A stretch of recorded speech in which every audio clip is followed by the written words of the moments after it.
Dewan Hakim yang kami hormati, Regu S012 akan menyampaikan syarahan yang berjudul Penguatan Moderasi Beragama melalui platform digital dalam mengimplementasikan Islam rahmatan lil alamin.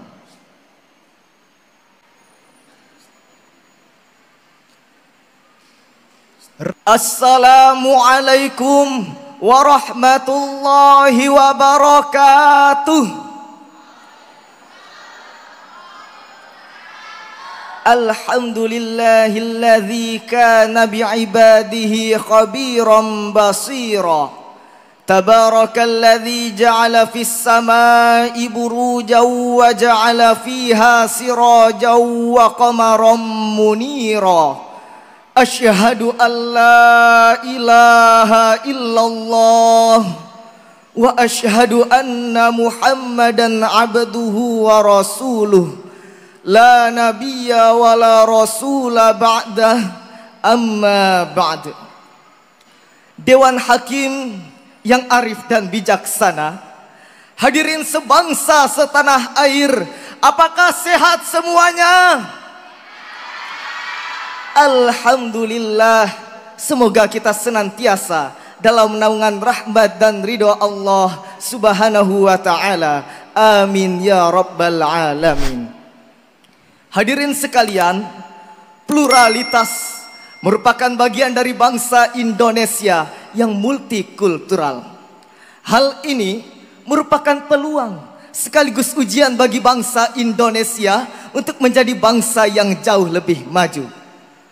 Merespon hal itu, Islam mengajarkan moderasi beragama yang dewasa ini mendapatkan tantangan serius dari perkembangan teknologi komunikasi dan informasi, khususnya media sosial.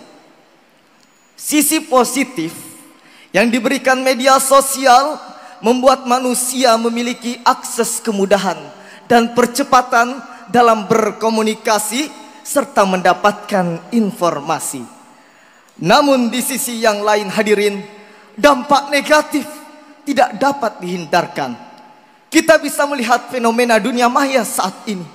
Betapa mudah hoax, caci maki, hingga sumpah serapah untuk saling menjatuhkan terjadi antara sesama umat beragama dan sesama anak bangsa. Pada tahun 2024 ini, riset yang dilakukan oleh Monash University dan Aliansi Jurnalis Independen Indonesia mengatakan bahwa ada sekitar 182.000 lebih unggahan yang berisikan kasus kebencian di media sosial. Hal ini diperkuat dengan survei tentang penetrasi internet Indonesia tahun 2024 yang dilakukan oleh Asosiasi Penyelenggara Internet Indonesia, menyebutkan bahwa pengguna internet di Indonesia mencapai lebih dari 221 juta atau 79,5% dari keseluruhan populasi penduduk.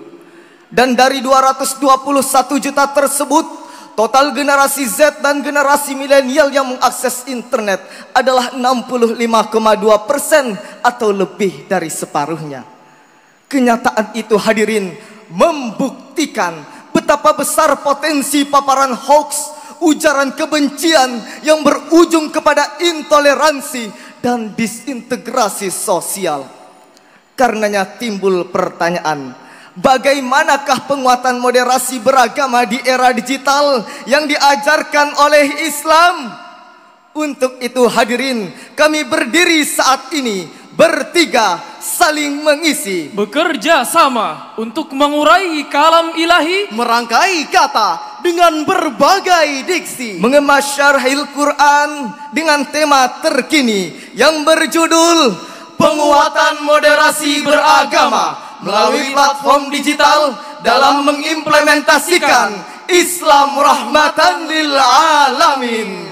Sebagai landasan awal firman Allah dalam Al-Quran surah Al-Baqarah ayat 143 sebagai berikut. A'udzu billahi minasy syaithanir rajim.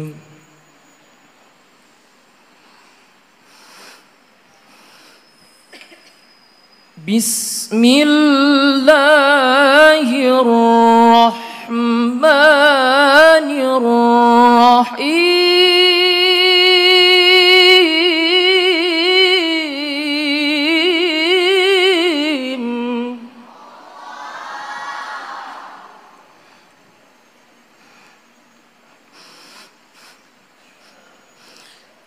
وَكَذَلِكَ جَعَلْنَاكُمْ أُمَّةً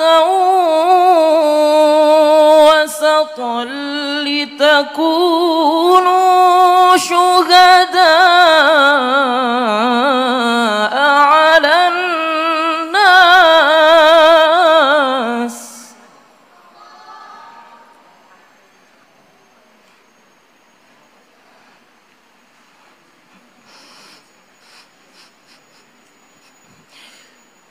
وسطا لتكونوا شهداء على الناس ويكون الرسول عليكم شهيدا. Aku berlindung kepada Allah dari godaan setan yang terkutuk. Dengan nama Allah yang Maha Pengasih, Maha Penyayang. Demikian pula kami telah menjadikan kamu umat Islam, umat pertengahan, agar kamu menjadi saksi atas perbuatan manusia, dan agar Rasul Nabi Muhammad menjadi saksi atas perbuatan kamu. Hadirin, berdasarkan ayat tersebut terdapat satu sifat yang disandarkan kepada umat Islam, yaitu ummatan wasata. Apa maksud dari ungkapan tersebut? Imam At-Tabari dalam tafsirnya Jami'ul Bayan an Ta'wili Ayil Quran jilid 3 halaman 141 mengatakan bahwa arti wasato adalah al-khiyar yang berarti pilihan. Kata al-khiyar berhubungan dengan kosakata bahasa Arab lain, yaitu al-khair yang berarti baik. Jadi umat Islam bukan hanya umat pilihan, tetapi juga umat yang terbaik di antara umat pilihan. Lalu hadirin, bagaimanakah menjadi umat yang terbaik di antara umat pilihan? Imam At-Tabari melanjutkan penjelasannya pada halaman 142 bahwa al-wasat berarti Al-juz'ul ladzi huwa baina at-tarafain, yang berarti bagian yang berada di tengah-tengah dua titik ekstrim. Dan di era digital saat ini hadirin, ada dua hal yang sering terjadi. Yang pertama, informasi dibentuk sedemikian rupa sehingga meskipun benar, diumbar secara berlebihan sehingga bukan lagi bentuk aslinya. Tujuannya adalah meraup sebanyak-banyaknya pembaca, karena semakin banyak pembaca maka semakin besar keuntungan yang didapatkan oleh penyampai informasi. Yang kedua, informasi dibuat se-ekstrim mungkin tanpa peduli itu bisa memicu perpecahan dan keresahan. Tujuannya sama, adalah meraup keuntungan finansial sebanyak-banyaknya oleh penyampai informasi. Kedua hal ini yang disebut dengan clickbait. Bayangkan hadirin, ada saja pihak tertentu yang rela mengorbankan persatuan dan kesatuan demi keuntungan finansial pribadi. Na'udzubillahi min dzalik. Ma'asyiral muslimin wal muslimat rahimakumullah. Mungkin ada yang berkata, saya melakukan tindakan berlebihan untuk membela agama saya. Itu adalah bukti kecintaan saya kepada agama saya. Ingatlah dalam sebuah hadis yang diriwayatkan oleh Abdullah bin Abbas dan dianggap sahih oleh Ibnu Majah, disebutkan bahwa Iyyakum wal ghuluwa fid din fa innama halaka man kana qablakumul ghuluw fid din.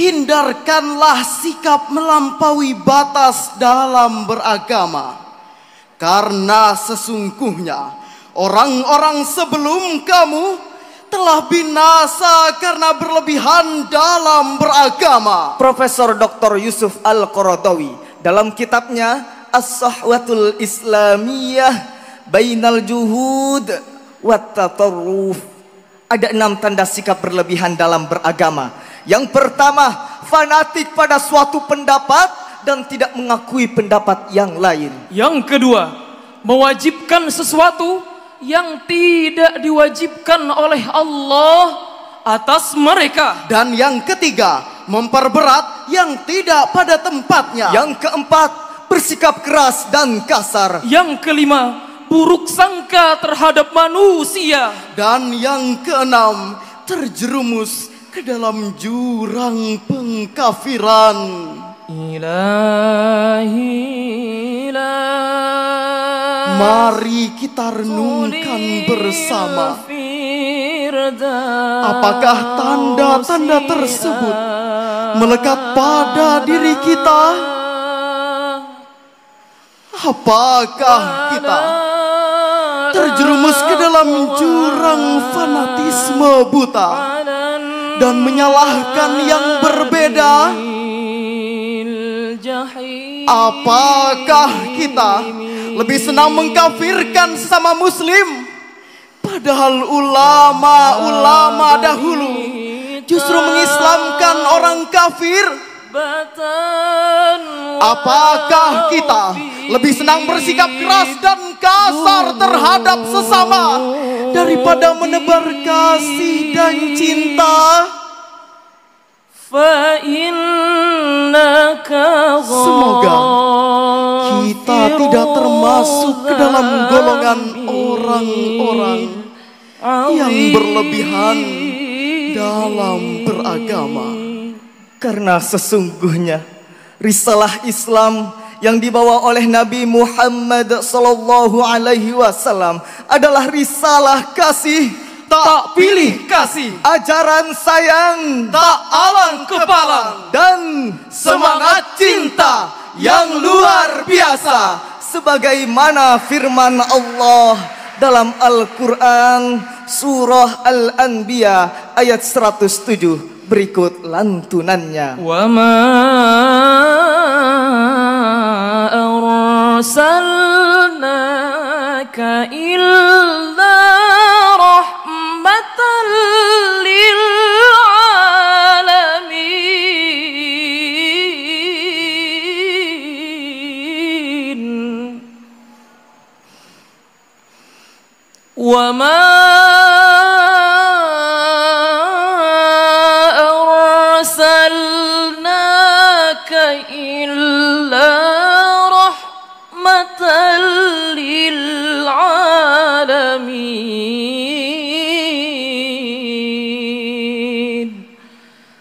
Sadaqallahul azim.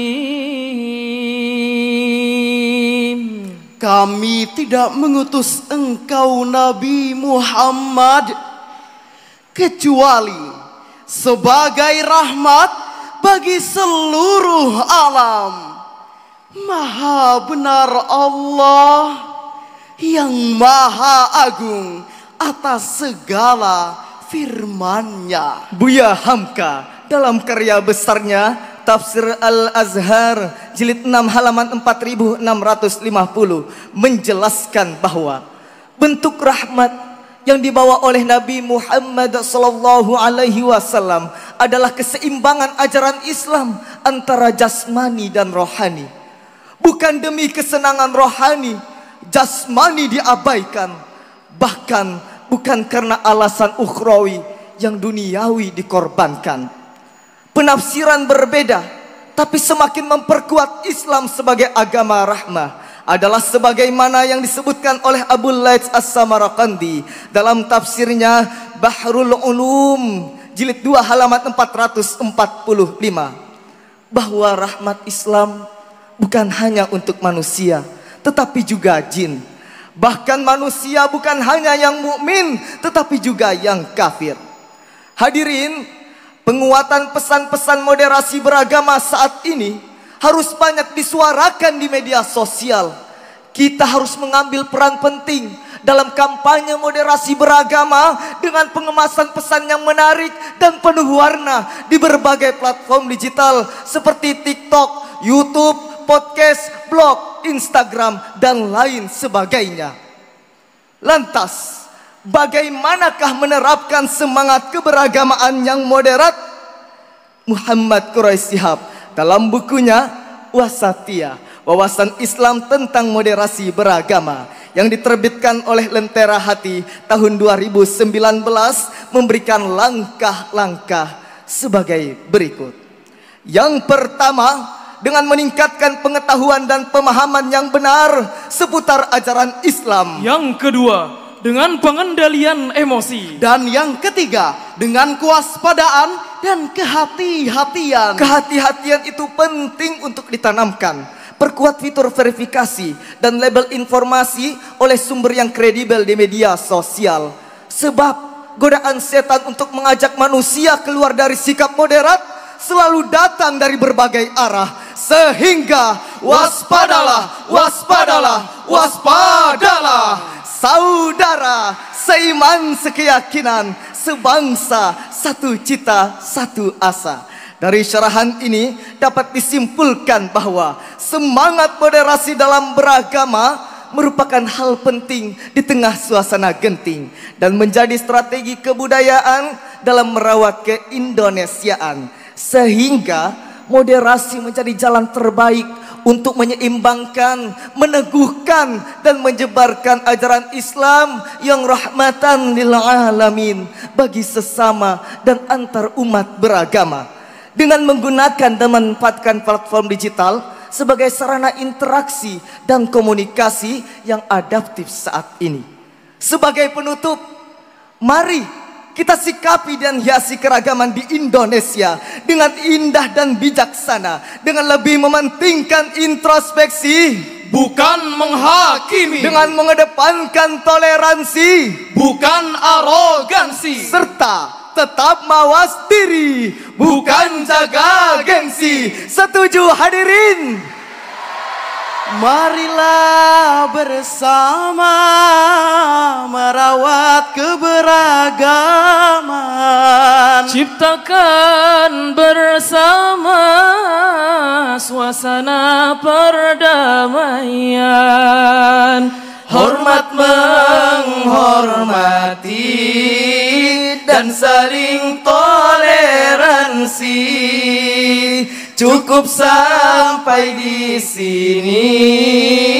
Sekian terima kasih. sekian terima kasih.